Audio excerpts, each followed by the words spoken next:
Ready start. दुसऱ्या बाजूला पारंपरिक बांधकाम साहित्यांचे अनेक फायदे आहेत. ते साहित्य स्वस्त आहे, ते सहज उपलब्ध असून त्याच्या निर्मितीसाठी फारशा भांडवलाची गरज नसते.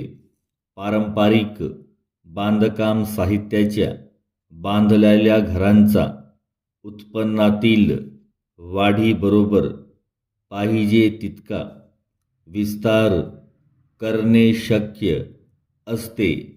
शिवाय अशी घरे स्वतःच्या आवडीनुसार बांधली जाऊ शकतात.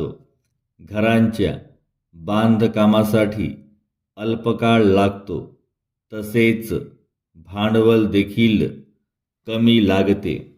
वारंवार भूकंप होणाऱ्या प्रदेशात मातीची घरे मोठ्या प्रमाणावर आढळतात, परंतु अशा घरांमुळे मानव व वित्तहानी होऊ नये म्हणून अलीकडे भूकंपाला तोंड देणाऱ्या बांधकाम तंत्राचा वापर अचूक करूनच मातीची घरे बांधली जात आहेत. मातीच्या घराचे बांधकाम अमेरिकेत लोकप्रिय होत चालले आहे.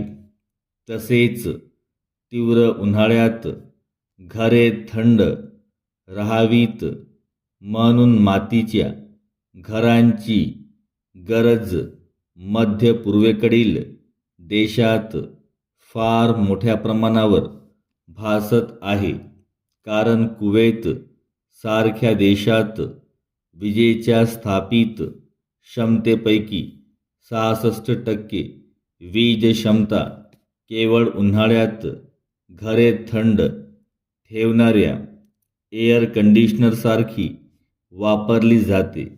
खरे म्हणजे मातीच्या घरांची गरज ती एकमेव पर्याय असल्यामुळे भासते. परिच्छेद. तथापि आपल्या आधुनिक जगात मातीच्या घरांचा प्रसार होणे अनेक कारणांमुळे शक्य होत नाही. एकतर वास्तुशिल्प शास्त्रांच्या अभ्यासात पारंपरिक बांधकाम साहित्याला स्थान देण्यात आलेले नाही, तर शिकविणे दूरच राहिले. दुसरे म्हणजे मातीच्या घरांना कोण अनुमती देणार आहे. आजच्या बांधकाम संहितेमध्ये मातीची घरे बसत नाहीत. याचा अर्थ असा की संपूर्ण अभियांत्रिकी व वास्तुशिल्पशास्त्राच्या व्यवसायात मातीचा चिखल या बांधकाम साहित्याकडे पूर्वग्रहदूषित नजरेने पाहिले जाते.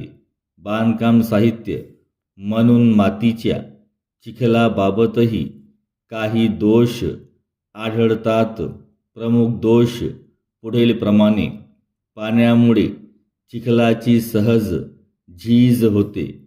चिखलामध्ये तणाव शक्ती कमी असल्यामुळे घरावरील छत हलके ठेवावे लागते. उंदीर, घुशीसारख्या प्राण्यांमुळे चिखलाच्या भिंतीचे नुकसान होते. लाकडाला चिखल पूर्णपणे चिकटत नाही.